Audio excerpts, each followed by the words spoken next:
Multan bureau chief محمد عباس ارائیں سے وزیر اعلیٰ پنجاب انسپیکشن ٹیم کے سربراہ شعیب مرزا نے ملتان کا دورہ کیا، جہاں انہوں نے شہر میں جاری صفائی، بیوٹیفیکیشن اور انفراسٹرکچر کے مختلف ترقیاتی منصوبوں کا تفصیلی معائنہ کیا۔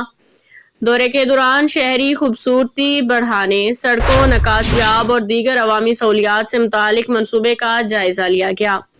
اس موقع پہ ڈپٹی کمشنر ملتان محمد نعمان صدیق نے وزیر اعلیٰ پنجاب انسپیکشن ٹیم کے سربراہ کو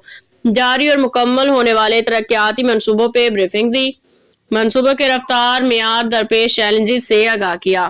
انہوں نے بتایا کہ وزیر اعلیٰ پنجاب مریم نواز شریف کی ہدایات کے مطابق شہری سہولیات کی بہتری اور عوام کو ریلیف فراہم کرنے کے لیے اقدامات کیے جا رہے ہیں۔